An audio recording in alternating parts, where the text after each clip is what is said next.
Welcome to the Long Run with Joel and Christy. I'm Joel. And I'm Christy. And what are we doing today? We are making Cajun chicken strips. All right, let's get to it. Okay, we're going to start off with a bowl that has a lid to it. Okay. All right, and we're just going to put a dredging mixture in here.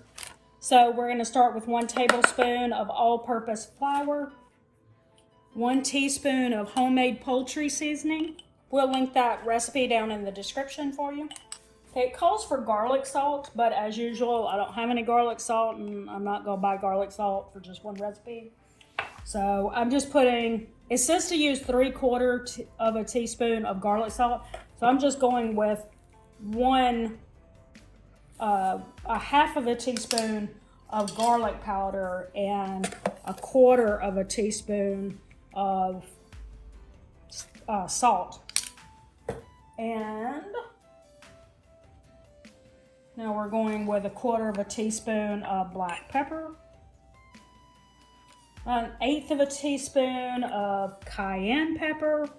This is 1/4 teaspoon, so I'm just gonna about that because I don't have 1/8 of a teaspoon. Just mix that together a little bit.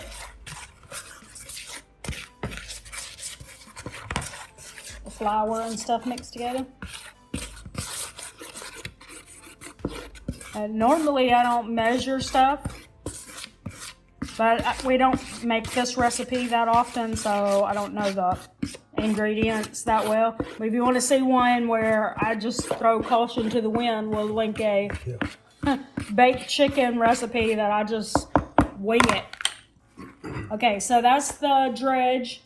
And what we're going to do is we're going to take these chicken tenders, or strips. Which we made ourselves. Which we made ourselves. Chicken tenders. We bought chicken breasts and we cut them up. Yeah, because these are more, it's more expensive to buy them already cut for you. If you just take chicken breast and cut them, they may not have that traditional shape that chicken tenders do, but they still eat. They still eat. Okay. They do eat. And that's about 1.5 pounds of the chicken. You put it in the bowl, close the lid, then you're going to shake it to coat them. Okay? You get the idea. So now we're moving to a ginormous skillet. Yep.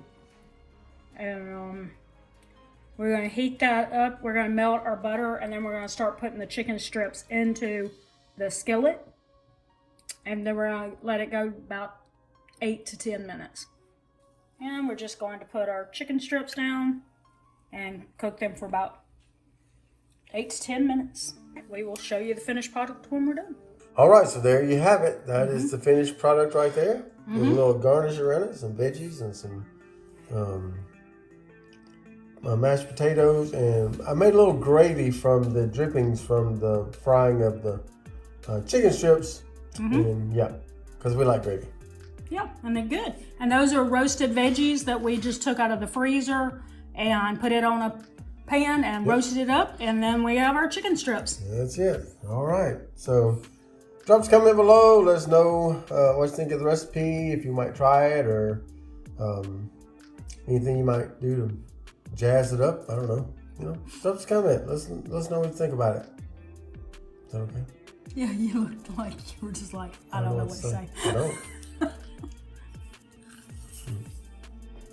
And don't forget to like, subscribe, and hit that notification bell for updates when we upload new videos on Monday, Wednesday, Friday, sometimes on the weekend, and sometimes in between. Just kind of never know. We're going to drop one in there. With that said, that's going to do it today for the Long Run with Joel and Christy. I'm Joel. And I'm Christy. And don't forget, it's a long run. Give yourself a little grace. Bye.